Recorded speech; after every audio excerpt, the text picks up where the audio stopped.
Delighted tonight. Matt Cope is here from the Wakefield Group, but your business card says Matthew J. Magic and Variety Arts. That's right, yes. Yeah. Right, yeah. so let's just tell us a story, because I know that you've not been involved in magic and variety arts professionally for that long. I've been doing it, performing magic and variety entertainment for 21 years now. Started when I was about 10 years old, and then for the past 8 or 9 years I've done it professionally full-time. Part-time, and then about 3 years ago I quit teaching full-time to do magic full-time. So you say, let's go back to when you were 10. I mean, when did it become a profession? When did you start earning a living at it? Basically, I started street entertaining when I was about 14 years old, and doing children's parties around the neighbours and things like that. And then I started an illusion act when I was 15. That's when you put girls in boxes and chop them up and all that sort of stuff. Are you still allowed to do that in this politically correct age? If you put them back together again, that's kind of a stipulation of what we do. But no, I was lucky enough to have a grandfather that was really talented cabinet maker, so he built all the illusions for me. And how useful! My dad was my roadie, and he used to drive us around the country, and myself and my girlfriend at the time used to do the illusion act, which was a lot of fun. She didn't mind? She didn't mind at all, no. I'd chop her into pieces. The first time you asked her, she was a bit in two minds, wasn't she? A little bit. But she soon got used to having her head chopped off and all that sort of stuff, so she was pretty good. So you going back, obviously this has been part of you. You sort of got the bug very, very early on, and you stuck with it. Yeah, from the age of 10 onwards. I started as a juggler. Primarily, I used to do a lot of juggling and all that sort of stuff. And my mum used to leave me in a juggling shop in Manchester, and they'd teach me some juggling things for the day. And then she'd come and pick me up, and that was it. And they eventually started teaching me some magic stuff, and that's how I got into all that. And so I've been earning money from the actual, a bit of cash from the actual business since I was 14. But I went to university to do light and sound design for theatre, and then after that I trained to be a teacher and did magic on the side. So you've always been interested in the arts? Oh yeah, for a long time. But taking the plunge then from a full-time teaching job that you were doing, mm-hmm. To go to this, what made you make that decision? Just doing what I absolutely love doing. It's that old cliche that if you find a job you love doing, you don't work another day in your life. And I haven't worked another day since I started doing it. So it's fantastic. It was my hobby, and the hardest part is making a hobby into a business as such. I went travelling for 12 months in between teaching and then doing magic. So coming back, filling the diary again with bookings was quite a challenge, which hence the networking groups I've now, the group I've joined in Wakefield, which is going very well for me, which is nice. So I'm building up more bookings with trade fairs and trade shows and things now during the week. I don't have a problem filling the weekends with weddings, and I also do the Magic Mat show, which is a kids show. I love doing that show, but so I fill the weekends with that, and then during the week we do a lot of the trade fairs and trade shows. And I'm working now with a friend of mine doing a company called Circus Education. So we go into schools and we teach magic and circus arts to aid kids with all of their development as it is. So reciprocity and resilience and all those sort of traits that we're after within our kids these days. That's what we teach them during the week. So that enables you then to call on both your teaching skills and your magic skills. Yeah, definitely. That's was kind of the thought process behind that. So yeah, it's a lot of fun. Going professional obviously was a decision you got there, and you got to the point you thought, right, I'm going to take the plunge, as it were. Giving up a full-time job must have been a little tricky to do. I mean, did you leave teaching with a year's worth of more work from a magic point of view? No, yeah. I love travelling as well, you see. So I travel quite a lot. So when I finished teaching, I then took a year as an opportunity. I thought, before I start the business properly and throw myself headlong into it, I'll go and travel around the world for a year. So I did a full 12 months of travelling around on buses and walking and planes, boats, all that sort of stuff, and all the way across Russia and Mongolia and China and on the rest of the world, really. And then came back and had to start filling the diary again. And which you obviously now have been able to do. Yeah, it's been pretty good. I've been doing that quite a lot.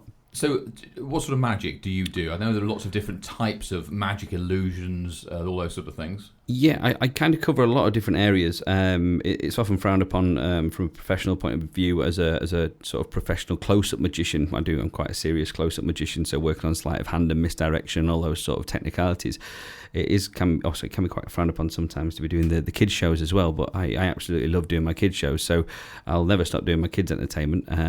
While I'm still fit enough to do it, I do have to run around quite a lot and juggle and unicycle and all that sort of stuff. But while I'm still able to do that, I'll continue to do those, and then I do a lot of the close-up magic as well. The illusion show is something I'd love to do again one day, I think. I've got to. This is the girl in the box.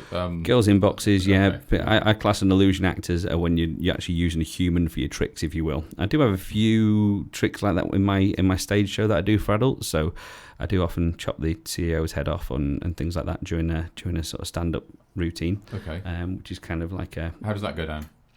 Pretty well, actually. People are usually quite happy seeing the boss's head chopped off, which is... So, who are your heroes from the past? Who are the people that you've either learnt from or you really look up to? Because this country, we've got a whole, such a wealth of magicians and illusionists sort of down the ages, haven't we? Yeah, we have. I've read up a lot of magic history. I became really interested in that a few years ago. We won't go too much into that now because it's a very, very long topic. But the likes of Chung Ling Soo and the magicians from a long time ago. But more recently, I would say Wayne Dobson is probably one of my greatest heroes within magic. Quite sadly, he's not able to do as much as he used to be able to do. But he... a fantastic entertainer, is still actually performing these days despite his disabilities or his illnesses. He's a fantastic inspiration really to me as a magician. I love the stuff that Wayne does, and it's great to see him. As an art, is it still as popular as it was?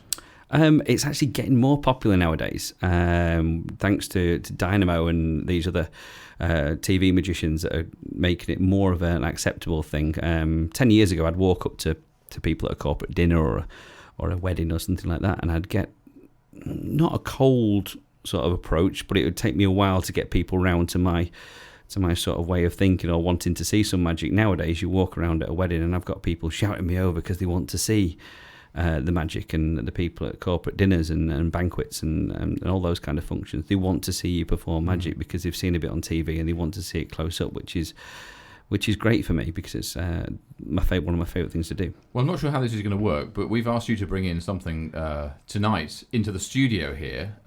So magic on the radio. I'm not quite sure how this is going to work, but we're going to have a go anyway. Well, yeah, my dad, when I was 15, he kept trying to convince me to go and do magic on the radio. I was living over in Lancashire at the time, and I always said this is going to be difficult, but I'll give it a go. I'm just really pleased you're not a mime artist. Well, yeah. I have performed. There's a charity I do a lot of work for called Max, who for children who are born without eyes or partially developed eyes and with hearing difficulties, and I do their annual dinner every year, and that's always a bit of a challenge with getting across to them, but it always seems to go really well. So let's try this. So you brought some cards in. What have you got in front of you? We can show you a there? card trick. I've actually got an invisible deck of cards. Well, because I figured since our listeners can't see them and you can't either, which would be good. So if you wouldn't mind just taking those and giving those a bit of a shuffle up, Will, that's great. Okay, just shuffling those now. Yeah, I'll do a split shuffle as well. You can, yeah. I'd have taken them out the box first, Will, but it's entirely up to you. You just do it whichever way you like. That's fine. Okay. It's your show. Okay, perfect. There we are. Back to you. No, you can keep hold of them, Will. And if you can go through that invisible deck and find yourself a card out, and you want to, Will is now looking through his palms and absolutely doing nothing at all. Great. Okay. Good, Will. It's more for my amusement than anything else. Yeah, okay. Have a look at that card. Remember it, Will. Yep. Don't tell me what it is, but think about it. So you're thinking of a card now, Will. Okay. Perfect. Now, I've got another deck of cards here. Now, I think you'll clarify these are real, so we can see these, yeah? So real cards in a box. In a box, fantastic. Yeah. Now, Will, what I'd like you to do is just pop your card inside of my deck for me. Stick my it in invisible there. card. And your invisible one, just stick it in there as well. Anywhere at all. Fantastic. That's upside down, but don't worry about it. It's fine. Okay. Will, if you can just... following this at home. I'm just going to ask you to think of your card now. Don't tell me what it is, but for the first time, I'm not going to do any suspicious moves or anything. I'd like you to name your card for me. Not the ace of spades, though, because everyone chooses that, so don't choose the ace. You want me to tell you what it is? Yes, you can do. Cause three of hearts. The three of hearts. Are you sure? Yes. Okay. Now, Will, I'll just need you to clarify this. I'm now going to go into this box of cards. Yep. I'm going to spread through the cards, and they're all face down, Will. Is that correct? Yes, they're all face down. They are indeed, yes. Now, hopefully, with a bit of luck, there should be one card and one card only that is face up in the centre of the deck, which... I don't know if you want to tell your listeners there what that is, Will. If you want to take it out and have a look at it. You're not going to believe this, but the only card in the pack which was face upwards, was, ladies and gentlemen, the 3 of hearts. Now, Will, I know you're thinking that's from your deck, and these are mine. Mine are blue, aren't they? They are. What colour's the back of your card, Will? The back of this card is red. That's because it came out of your invisible pack. Does that make sense? Yeah, absolutely. Oh, okay, brilliant. perfect. Well Good. done. Thank you. Round of applause for that. Well, I should give you a clap anyway. Thanks. Yeah. That is brilliant. That is absolutely. Do you know, I'm gonna worry about that all night now. I'm just not haven't got a clue how that happened, but that was brilliant. Yes. Thanks, Will. Cheers. Very good. Thank you. Well, there we are. It does work with radio, magic on the radio. Well, hopefully. If you want a more visual thing, they can head over to my Facebook page. I do every Tuesday. I put a little trick on there. If you just search for Matthew J Magic on Facebook, you'll find the little Garage Trick Tuesday, which is something I grab out my garage every Tuesday and perform that trick on there just for the fun of it. Excellent. So you can check it out on there. So Matthew J on Facebook. It sounds great. It sounds like you've got a really, really interesting proposition there. And as you'll know, when you come to a Network North group as a member, you come along with a category, and we only allow, for obvious reasons, we only allow in each group one person from each category. So I think you're the only magician. Well, you're certainly the only magician that I know of in the whole of Network North at the moment. So you obviously didn't have any trouble getting in there. But Wakefield Group, going well? Yeah, really well. We started just before Christmas. We've just recently changed venue to a new cafe called Create Cafe, which we have our meetings every Wednesday. The cafe's in the WF1 building in the centre of Wakefield, so it's a lot more. I can't even speak. A lot easier to get to. We've actually got a visitors' day next Wednesday, so it's our first visitors' day down there. So we'd like to see some people down there who want to come and visit. So that's a week tomorrow. A week tomorrow, yes. Is it visitors' day? Yeah, Wednesday the 27th, I believe. Okay. Good stuff. Oh, sorry, 22nd. Well, we'll give that a good plug later on in the programme. It's really interesting to hear about your business and to hear how things are. And obviously, you're doing very, very well at it.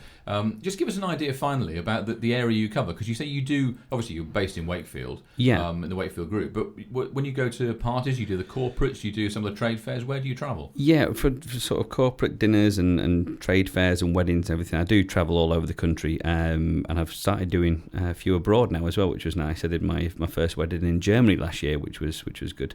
So I do it pretty much anywhere for those. For the kids stuff, I stay a little bit more local, so more sort of all round Yorkshire and over towards Lancashire and this sort of the north of England, if you will. But yeah, with anything else, I travel pretty much countrywide for that. Was this an English wedding in Germany? Or did it require translation? No, it was an English wedding. They spoke English, which was good enough. It was a English-German couple, so their English was far better than my German. But I was returning from Mongolia on that one. I'd driven to Mongolia for the charity I was talking to you about, Max, and I flew back from there to Germany to do the wedding, and then flew back to England. So I spoke better German than I did Mongolian, though. That was easier for me. I can imagine. Actually, yes, you're probably a better chance on that one. Yeah. Good. Well, Matt, thank you very much indeed for coming in today. Thanks very much. Appreciate it. Thanks for being in the business spotlight. My mind is still somewhere else about that trick, that illusion that you did earlier on. That was quite remarkable. It's very kind of you. And I shall not rest until I get an answer in my own mind as to how that happened. But anyway, Matt, thank you very much indeed for joining us. Cheers. Thanks, Will. Matt Cope. Who is, if you want more information about Matthew J, as he terms himself on his website, then the website is as follows. It's www.matthewjmagic.co.uk. That's www.matthewjmagic.co.uk.